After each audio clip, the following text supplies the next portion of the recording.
Hello my dear students of class 12th। चलिए अब हम लोग पढ़ते हैं एक टॉपिक वैद्युत विभव, वैद्युत क्षेत्र के रेखीय समाकल के रूप में electric potential as line integral of electric field, electric potential as line integral of electric field. Okay, बहुत ध्यान से देखिएगा। अगर आपको टॉपिक समझते हैं तो बहुत ध्यान से केयरफुली देखिएगा, ठीक है। और आपको बता दूं मैं क्वेश्चंस और थ्योरी को आपको नोट्स को कैसे प्रोवाइड किया जाएगा, इसके लिए मैं एक ऐप आपसे कहूँगा डाउनलोड करने को। टेलीग्राम डाउनलोड करें और उस पर हम आपको नोट्स प्रोवाइड करेंगे, या फिर आप चाहें तो व्हाट्सएप पर हमसे जुड़कर व्हाट्सएप ऐप पर जुड़कर हमसे आप नोट्स ले सकते हैं। आइए स्टार्टअप करते हैं। क्या वैद्युत विभव, वैद्युत क्षेत्र के रेखीय समाकल के रूप में। अब हम आपसे क्या चीज कहते हैं, कैसे हम इस चीज को समझें, आइए देखते हैं बेटा। क्या देखते हैं, हम ये मानते हैं कि कोई वैद्युत क्षेत्र है और वैद्युत क्षेत्र में मैं एक वक्र रेखा खींच रहा हूं। इलेक्ट्रिक फील्ड है यहां पर बेटा, ठीक है बेटा। ये क्या है, इलेक्ट्रिक फील्ड है। इसमें मैं एक वक्र रेखा खींचा हूं, ठीक है।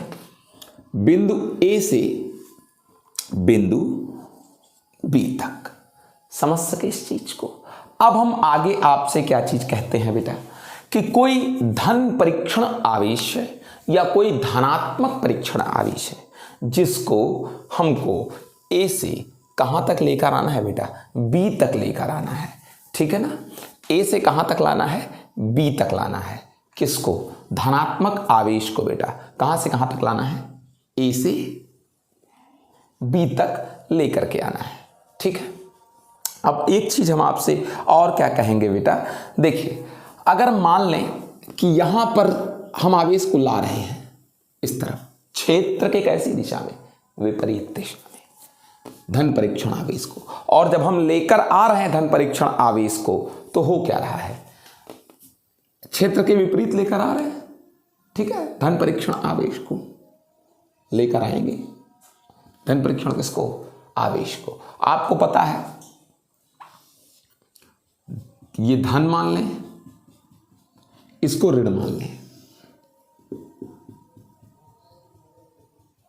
ठीक। अगर यहां एक धनात्मक आवेश रख दिया जाए तो इस प्लस के द्वारा इस प्लस पर इधर प्रतिकर्षण, माइनस के द्वारा इधर क्या लगेगा, आकर्षण। ये प्लस इस प्लस को प्रतिकर्षित, माइनस क्या करेगा, आकर्षित। तो नेट बल इधर ही लगेगा। और आपको बता चुका हूं कि जो बल की दिशा है वही वैद्युत क्षेत्र की दिशा है, ठीक है बेटा। जो बल की दिशा है वही किसकी दिशा है, वैद्युत क्षेत्र की दिशा है। समझ सके आप हमारी बात को, जी हाँ। इधर बल लग रहा है तो इधर ही वैद्युत क्षेत्र है। तो इस धन परीक्षण आवेश पर हम कह रहे हैं जब ए से किधर लेकर आ रहे हैं, बी, तो क्षेत्र की कैसी दिशा में, विपरीत दिशा में, यानी क्षेत्र इधर है, हम इधर ला रहे हैं क्षेत्र के विपरीत, इसका मतलब क्षेत्र इधर है, तो बल इधर लगेगा इस पर, ये इस पर बल लग रहा है। समझ सके इस चीज को। और चूंकि क्षेत्र के कैसी दिशा में लेकर आ रहे थे, विपरीत दिशा में, तो बल इस तरफ लगा, क्षेत्र की दिशा में। क्षेत्र इधर है, इसका मतलब हम इधर ला रहे हैं तो क्षेत्र इधर है, बल विपरीत, और बल लग रहा है क्षेत्र की दिशा में, ठीक। अब आपसे क्या चीज कहते हैं, मैं पूरा लेकर आऊंगा, सही है, ए से कहां तक, बी तक लाऊंगा, लेकिन उससे पहले मैं थोड़ा सा लेकर आऊंगा, केवल हल्का सा, मान लो इतना, छोटा सा विस्थापन कराऊंगा, इतना छोटा सा, ठीक है ना। और विस्थापन कराने में हमने कुछ क्या किया होगा, कार्य किया होगा। क्या किया होगा, कार्य, ठीक है बेटा। क्या किया होगा, कार्य, ठीक। आइए देखिए,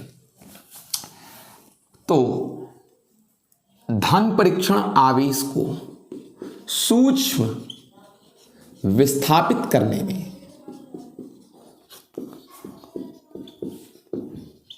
कृत क्या बेटा, कार्य। सूक्ष्म विस्थापित करने में कृत क्या, कार्य। कितना कार्य किया सूक्ष्म विस्थापित करने में, आपको पता होना चाहिए। कार्य बराबर बल डॉट विस्थापन, यही तो है विस्थापन करने में किया गया कार्य। ई वेक्टर डॉट क्या, डी आर वेक्टर।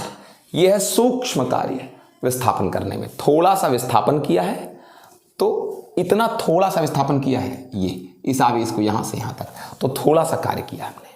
ठीक है बेटा, अब देखिए थोड़ी सी और बात कर लीजिए। आपको क्या पता है कि इस बिंदु पर वैद्युत क्या क्षेत्र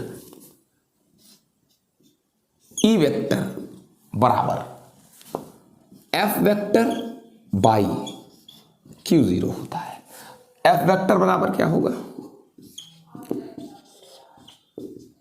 क्यू मल्टी ई वेक्टर। समझ गए, क्यू मल्टी क्या बेटा, ई वेक्टर। समझ सके इस चीज को। आइए अब क्या हुआ, डी डब्ल्यू बराबर एफ की जगह रखें plus Q zero multi E vector dot D are, इस पर भी क्या लगा दीजिए, वेक्टर लगा दीजिए। ठीक है ना, क्योंकि ये विस्थापन है, थोड़ा सा विस्थापन यानी एक सदिश राशि। एक बात और आपसे मैं कहूँगा, क्या चीज़, मैंने कहा आप क्षेत्र के कैसी दिशा में ला रहे हो, विपरीत दिशा में।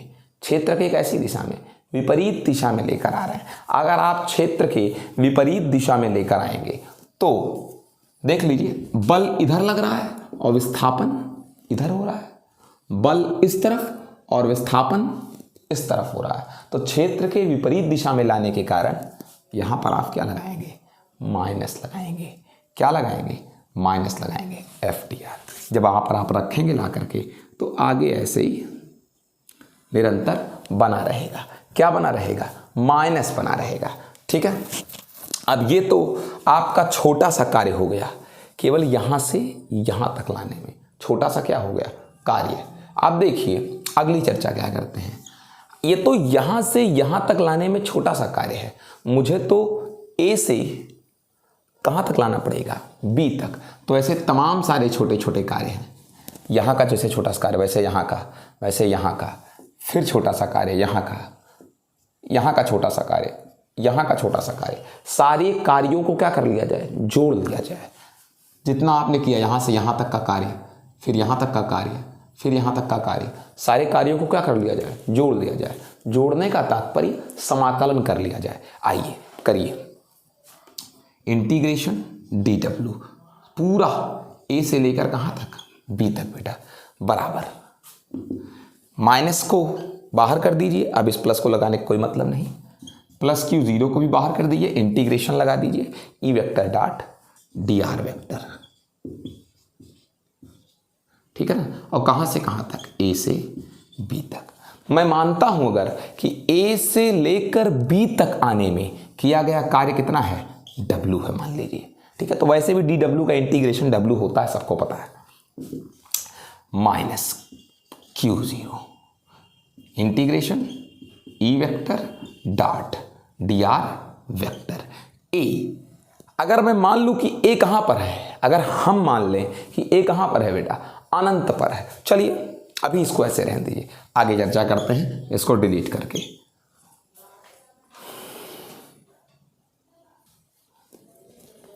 तो बेटा ये कुल कार्य रहा ए से कहां तक का, बी तक का। संपूर्ण कार्य ए से कहां तक का, बी तक का। ए से कहां तक का, बी तक का। अब हम आपसे क्या कहेंगे, आगे देखिए मैं आपको क्या बताता हूं इसमें। ध्यान दो बेटा, आपने पढ़ा कि आप ए से बी की ओर जा रहे हैं, बेहतर है ए से बी की ओर। और आपको पता है जाने में किया गया कार्य एवं आवेश के मान की निष्पत्ति को इन बिंदुओं के बीच विभवांतर कहते हैं। ले जाने में किया गया क्या बेटा, कार्य एवं आवेश के मान की किसको, निष्पत्ति को इन बिंदुओं के बीच क्या कहते हैं, विभवांतर कहते हैं। यानी कि अंतिम माइनस प्रारंभिक। ये हो गया बेटा। आगे देखिए, यहीं पर लिख देता हूं, वहां जगह नहीं है। V B minus V A बराबर डब्ल्यू ए बी आपने निकाल रखा है minus Q zero integration E vector dot D R vector, ठीक है, ए से बी तक अपान plus Q suffix zero. Yes बेटा, यहां से ही आई एम सॉरी कहां से, यहां से डब्ल्यू ए बी रखा है ना, ये डब्ल्यू ए बी की वैल्यू है ये वाली, तो यहां रख दिया मैंने, ये कट गया V B minus V A बराबर माइनस इंटीग्रेशन ए से बी तक का E vector dot D R vector. ये इतना हो गया आपका, ठीक है। या फिर अगर मैं आपसे एक शब्द यहीं पर और कह दूं, क्या, अगर मैं मान लूं कि ये ए जहां से मैं आवेश को लेकर आऊंगा, अगर मैं कह दूं ये ए अनंत पर है, ये ए कहां पर है बेटा, अनंत पर है। यहां देखिए, अगर ये अनंत पर है क्या लिखेंगे तब, वी बी माइनस वी अनंत बराबर माइनस इंटीग्रेशन अनंत से, मान लो मैं कितना दूर चला, मान लीजिए मैं यहां से यहां तक आने में टोटल दूरी कितना चल लिया है, ए से बी तक आने में टोटल दूरी मैंने आर चली, तो ई vector dot D R vector. अब आपको पता ही है बेटा कि अनंत पर जीरो होता है विभव, तो माइनस इंटीग्रेशन अनंत से R E vector dot D R vector. पूरा क्या बोलेंगे परिभाषा आप खुद ही देख लें, वैद्युत क्षेत्र में, ये पूरा वैद्युत क्षेत्र ही तो था बेटा, ये पूरा वैद्युत क्षेत्र था, तो क्या बोलेंगे, वैद्युत क्षेत्र में क्या कहते हैं बेटा, वैद्युत क्षेत्र में किसी बिंदु बी पर विभव, वैद्युत क्षेत्र में किसी बिंदु बी पर क्या बेटा, विभव दिए गए बिंदु ए से, दिए गए बिंदु कहां से, ए से, आवेश को दिए गए बिंदु कहां से बेटा, ए से, दिए गए बिंदु कहां से बेटा, ए से बिंदु तक, यानी कहां तक, बी तक, वैद्युत क्षेत्र के, ये डी आर रेखीय को दिखाता है, वैद्युत क्षेत्र के रेखीय समाकल के क्या होता है, बराबर होता है। एक बार डेफिनेशन आप फिर से देख लें, मैं वहां दब गया था। क्या कहते हैं बेटा, एक बार फिर से देख लीजिए, ये देखिए, ये पूरा वैद्युत क्षेत्र था ना बेटा, ये पूरा वैद्युत क्षेत्र है। तो वैद्युत क्षेत्र में किसी बिंदु बी पर वैद्युत विभव, किसी बिंदु बी पर वैद्युत विभव, ठीक है, अनंत से यानी ए अनंत पर मान रखा था मैंने, अनंत से दिए गए बिंदु तक, यानी कहां तक, बी तक, अनंत से दिए गए बिंदु कहां तक, बी तक, वैद्युत क्षेत्र के रेखीय ऋणात्मक समाकल के बराबर होता है। एक बार फिर से देख लीजिए, क्या बोलते हैं, यहां देख लो, वैद्युत क्षेत्र, यहां पर वैद्युत क्षेत्र है, तो वैद्युत क्षेत्र में किसी बिंदु पर विभव अनंत से उस बिंदु तक, इस बिंदु तक, ये बिंदु तक, यहां से यहां की दूरी कितनी है, आर है, अनंत से उस बिंदु तक वैद्युत क्षेत्र के रेखीय ऋणात्मक समाकलन के बराबर होता है। ठीक है बेटा, अगर ये सबको समझ में आ गया हो तो बहुत अच्छी बात है बेटा। अब मिलते हैं नेक्स्ट वीडियो में नेक्स्ट टॉपिक के साथ। Okay, good bye.